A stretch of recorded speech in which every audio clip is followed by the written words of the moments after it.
going on, guys? Riggs here. Thank you so much for tuning in as we have a very different, maybe you could say a different style video. Something I haven't done on the channel, but something I think we could do in the near future if it's something that you guys like and something you want to see. For sure, let me know what you think of the content down in the comment section. I can't wait to read all of your guys' comments. So what we're talking about is the good and the bad, or the best and the worst of Season 7. As Season 7, there are a lot of changes, a lot of new things, a lot of new additions that they have brought. Some things they also took away, which we're going to be talking about a little bit later on. Now, we have a lot to get through. I don't want this video to get too long, so we're going to go ahead and jump right into it. The first thing we're going to be talking about is all of the good stuff, and then we'll slowly kind of transition into all of the bad. But I do want this video to have an overall positive feel to it. But there are a lot of bad things that came with Season 7 that we need to have fixed, in the near future, especially with Season 8 literally right around the corner.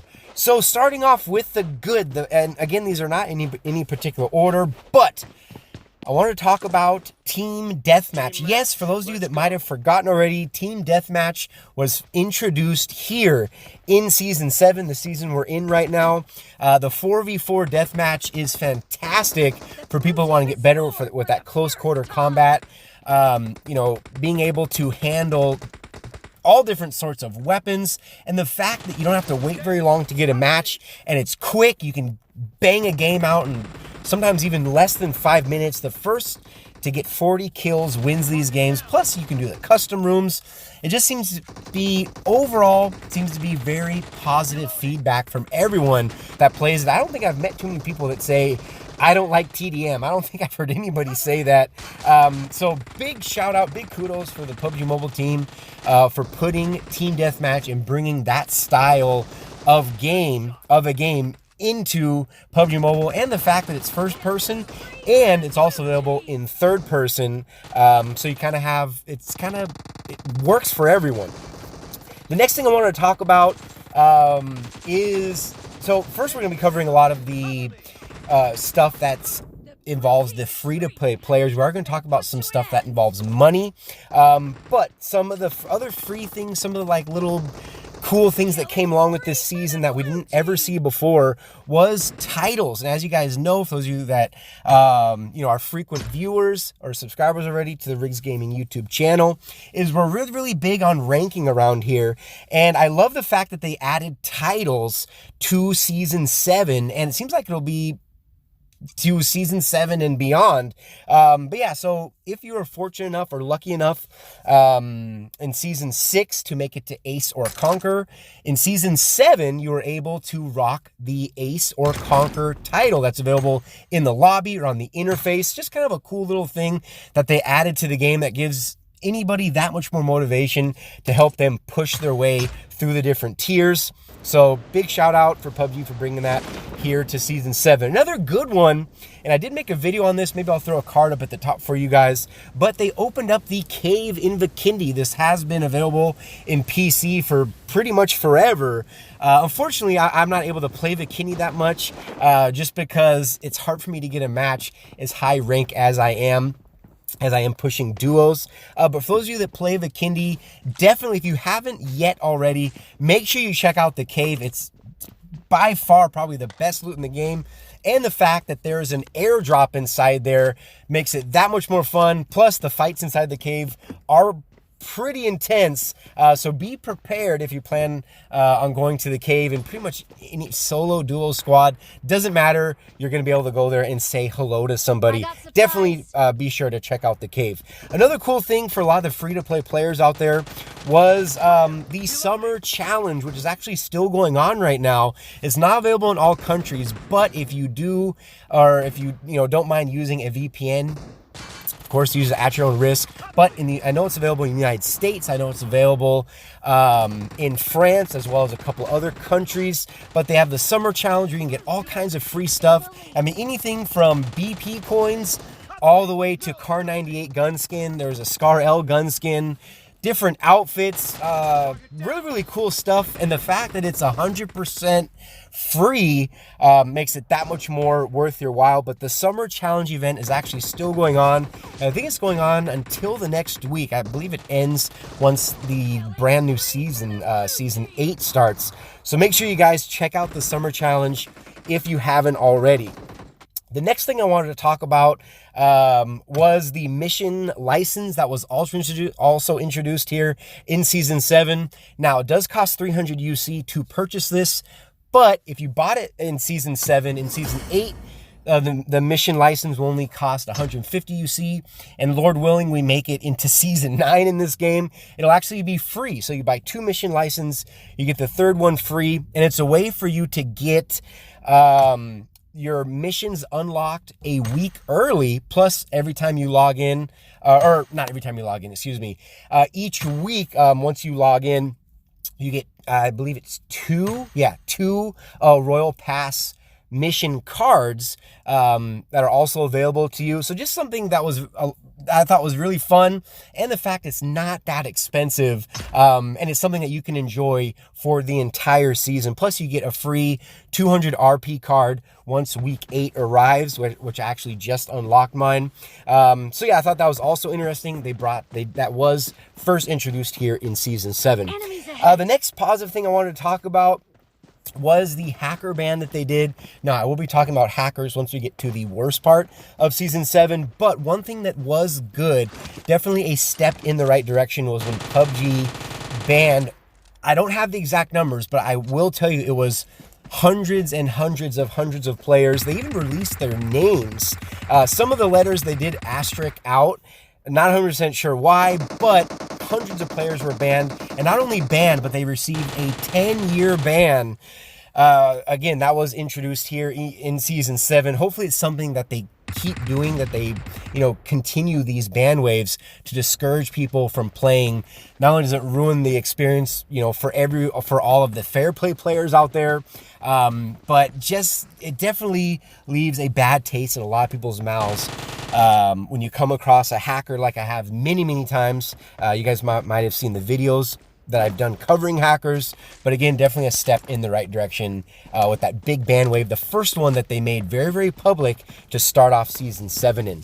The next couple fun ones I wanted to talk about was this season they introduced the Crow set, also known as the black ghillie suit. We had to spend 10,000 UC in order to unlock it, so very expensive, but it was something, I guess, quote unquote free that you could get if you spent 10,000 UC or more. It was an event that they had going on. I don't believe it's available anymore, but I mean, the black ghillie suit, who doesn't love this thing? You get the hat, the mask, and of course the outfit itself.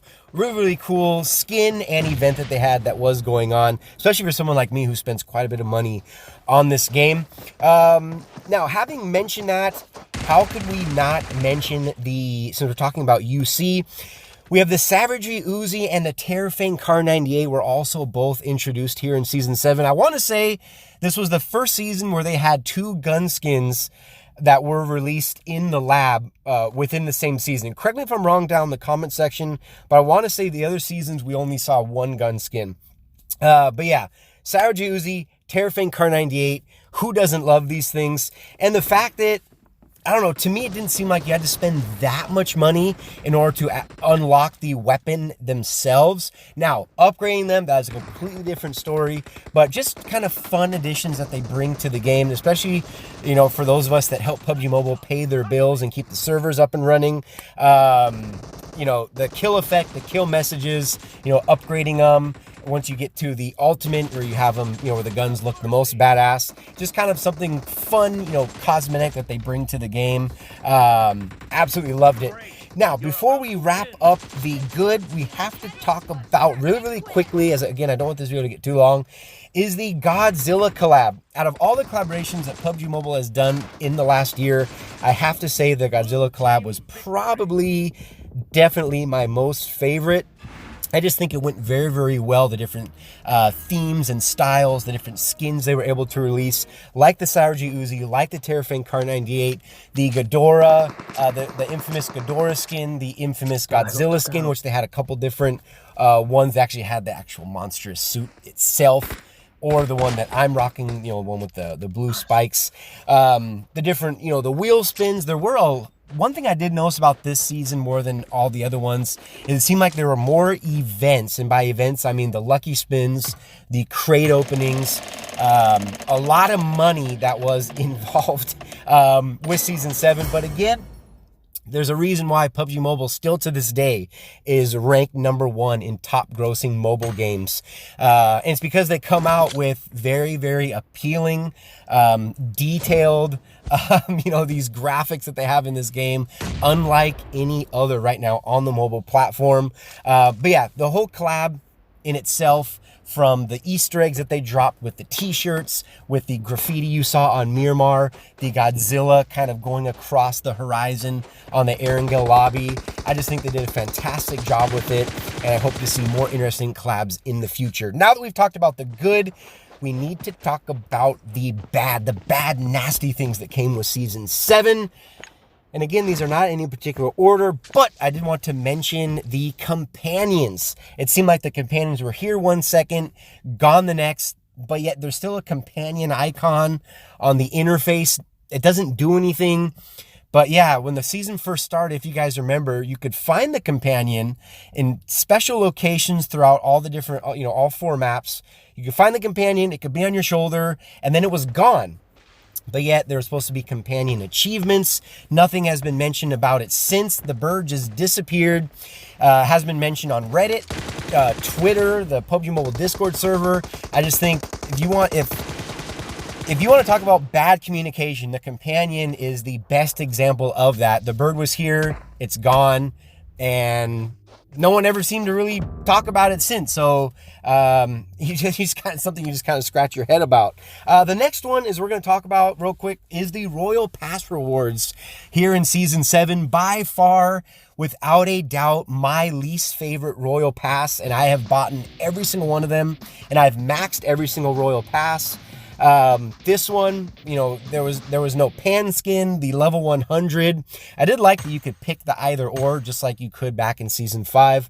But the skins themselves were very basic. They were very plain. They were very forgettable. And when I first released the video of me maxing out the Royal Pass, the level 100, here in Season 7, everyone kind of said the same thing in the comments section. No one seemed to really like this Royal Pass. Like 20 levels were parachute trails, which I'm going to get into. Yeah, I'm really hoping that Season 8 is going to kind of ignite a fire back into the base, the people that are spending money on this game, or even the fair play players that are just playing, or whether you buy the cheaper Royal Pass. You know, the Royal Pass is what makes people log in daily. You know, for those of you that aren't ranking, I think it's very important. If you have an awesome Royal Pass, it's going to keep people logging in. And the overall feel for the Royal Pass in Season 7 was very lackluster. But I'm hoping that they have learned from their mistakes and they make Season 8 that much more memorable than Season 7. Like I just mentioned, a little foreshadowing. But yeah, the parachute trails, completely worthless. They absolutely do nothing. I'm not sure whose bright idea that was, you know, up in the ivory tower. But the parachute trails, I don't think anybody talks about them. No one really cares about them. They're just literally just fluff inside of the game. And the fact that it says that you can't see the enemy's parachute trails in the description, yet I've seen the enemy's parachute trails. Like if you're dropping hot and someone has it on, you can see it. So talk about false advertisement. But the parachute trails came here in Season 7, and if they went away, literally nobody would miss them. How can we talk about Season 7 without talking about glitches? Speaking of parachute trails, we had an insane parachute glitch that was involved. It does seem like the door glitching and the loot spawn glitch, when you would first land, it'd take, you know, sometimes even 30 seconds for loot to show up on the ground. But we still have, you know, desync, we still have hill glitching. There are still some bugs that need to be fixed. Overall, I think it's gotten better, but every time they add something new to the game, there's always glitches and bugs that come with it. And of course, Season 7 was no exception to that. One thing I want to talk about real quick, something that they took away,